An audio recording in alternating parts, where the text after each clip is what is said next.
So nandito tayo ngayon, nasa treats na tayo pero papakita natin kung paano ang tamang pagpalit ng gulong ng kotse.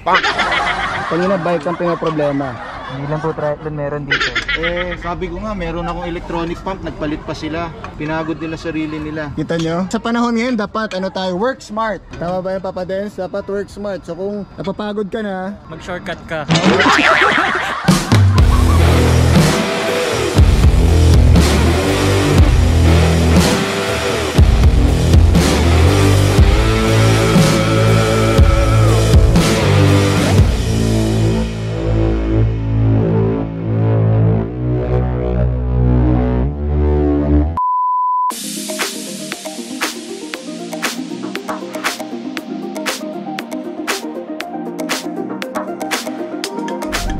nasa east kami ngayon para mag-ride with the group of Mervin and some OCR peeps, pero maulan sa bundok.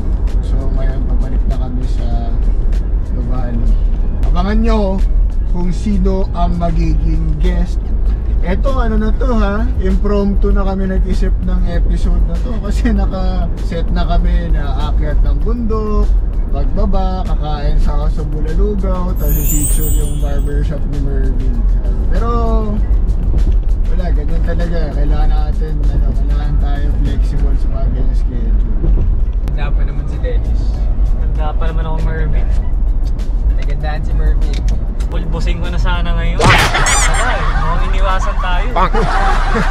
So, ang question dito is, Merv, natakot ka ba daw talaga kay Dennis? Direct cut mo yan. Parang natakot ka daw, yun yung press release ni Dennis dito.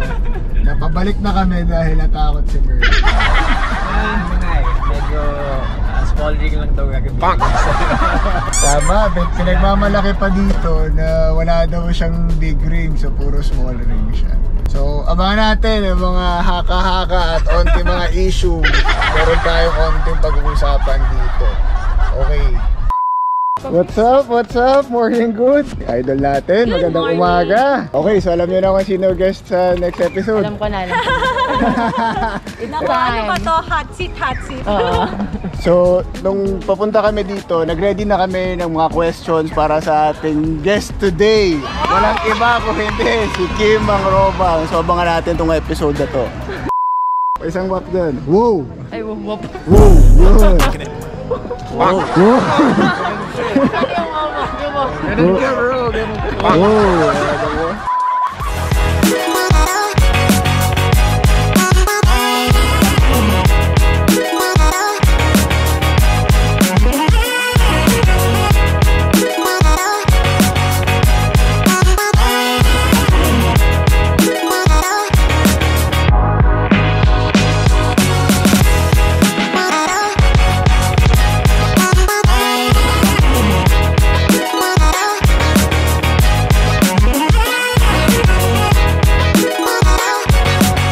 Ito na yung second part ng workout. Medyo na-pressure ako kasi katabi ko no other than the Kim, Mang Robang. Ito nyo? Uy, grabe, relax lang tayo. Yan ang sinasabi ko, yung relax na yung relative yan kung sino yung relax at sino yung kasama mo. Bang! Pag-usapan natin to. Relax lang. Yung relax sa'yo, pwedeng zone 5 sa akin. Ganun, diba? So hindi natin alam. Tingnan natin kung sino mas relax. Teka, recovery muna.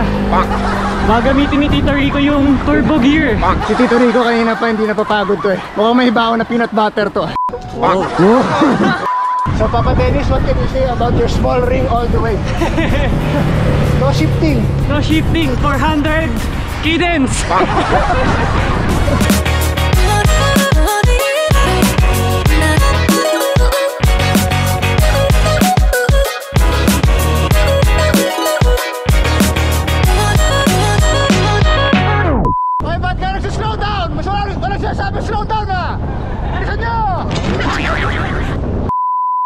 Ano naman ang masasabi mo na kasama mo kami? Ay, syempre masaya. Nako, kung alam nyo lang. Tagal kong hinihintay ito. Yun nalaman ko, ay, pupunta kayo. Nagmadali ako. Tanong mo kay Coach Allen, dito na ako 6 AM eh. Tama. Okay, mag-ITT tayo. Ito lang. ITT. ITT. Kotse na meaning ng ITT. International Triathlon. Ito, set. Ready, set. Sige na. Ay, wait, sorry. Okay. False start. Go. 25 yun, sorry.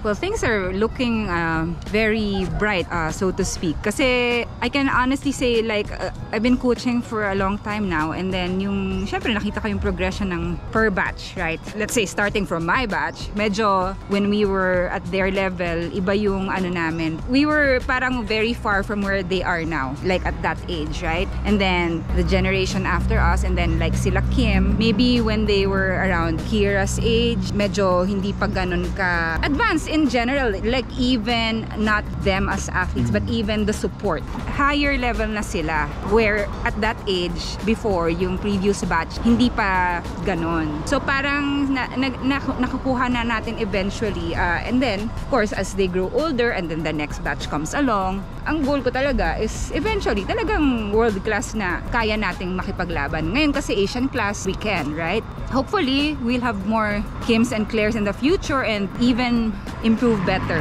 So yung ngayon yung training session natin, and of course for the upcoming days, and habang nandito si Kim Mangrobang, na isa siguro siya sa mga tinitingala ng mga, yes, of course, ng mga kids, mga upcoming world-class triathletes natin. So how grateful are you na nakikita mo yung at least 2 to 3 generations na magkasama sa isang training? Alam mo, it's really true that you improve when you help others, right? They push each other, and then nagtutulungan sila. I hear them also. They give tips to the younger kids, right? And I mean, I'm really happy when I hear that. Kasi syempre, may experience na sila coming from a lot of training and racing internationally. So little things na, okay, when it's recovery, ganito yung gagawin mo. Parang naririnig ko, it's also nice that they hear the... Kasi syempre, laging ako lang nagdidikta, oh, ganito dapat. Pero parang, kumbaga sa, parang elder sila. They help lift up the level of those who will come after them. So I really appreciate that. Alam mo, like, you never really know kung ano yung mararating mo kung hindi mo subukan. Kasi like, nakita ko yung mga yan nung bata pa sila. Hindi naman namin din alam kung hanggang saang level sila makakapush, diba? But every time they reach a certain height, they push again, and then they go up another level. And ngayon, even now, Kim is still improving. Rambo's still improving, right? And so are Fer and Claire. So if you keep going, you never know kung anong ma-attain mo. So even if you start from level 0, just keep going. Kasi breakthroughs happen not overnight.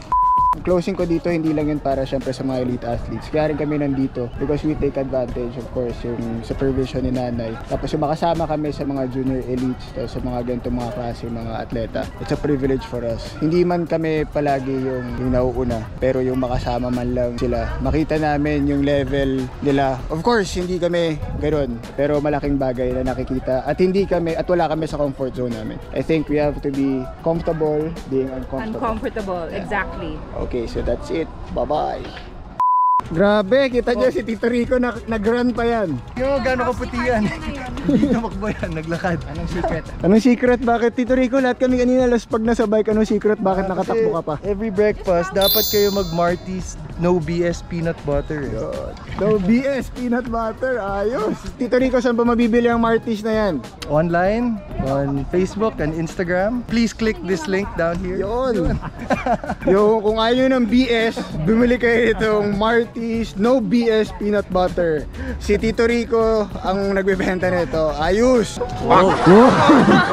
Blackpink. Blackpink.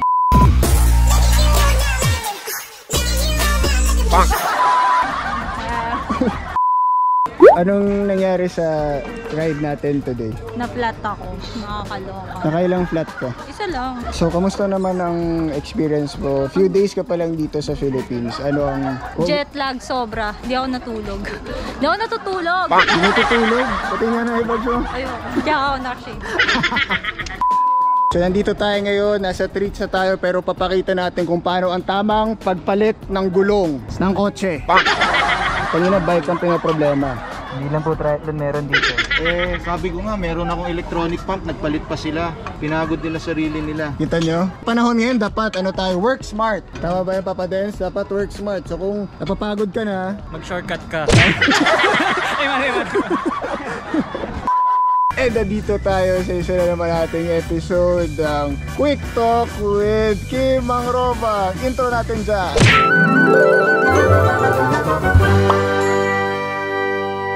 Okay, palakpakan muna tayo. Kasama natin ngayon ang 3-time SEA Games gold medalist na walang iba kung hindi si Kim Mangrobang. At meron tayong special guest na lumabas din ito sa isa nating vlog. Siyempre si Heart. Isang TikTok dyan, isang move, TikTok.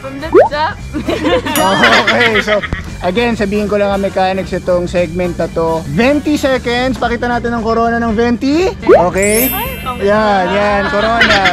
Okay, 20 seconds ng random question sasagutin ni Kim. Hindi niya alam ito, so akala niya kasi private yung buhay niya. Yun ang alam niya. Nung nalaman namin na papunta siya dito, panay ng search namin dito ng mga kabuhayan niya. Okay, Kim, are you ready? Yes! 20 seconds. Timer. Start now. Kim, swim, bike, run. Swim. Uphill or downhill? Uphill. Enrique Hill or James Reid? James Reid. Favorite food while training? Chocolate. Laguna or Portugal? Portugal. Martillo or Papo? Vincent Luis or Johnny Brownlee? Brownie. SEA Games 2017 or SEA Games 2019? 29. Bakit? Kasi nanalo ako and ang daming nakapanood. Smart, dulo. Say chocolate. Okay, so Nag-isip ah! grabe, Heart. Hindi ko kinaya yung question eh.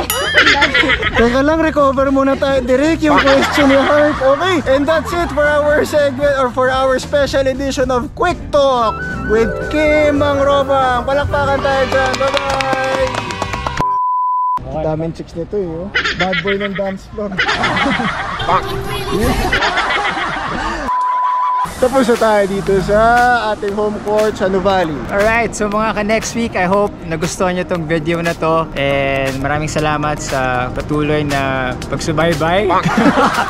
O Papi Dance, ano pa mga abangan nila sa susunod nating episode? Abangan nyo next week, mas intense to at may mangyayaring labanan. Okay, so mas intense, may mangyayaring labanan. Bahala na, sigurado ako, ready na tayo. Dahil dyan, share, like, subscribe, or kung ano-ano pa. Okay? And we out.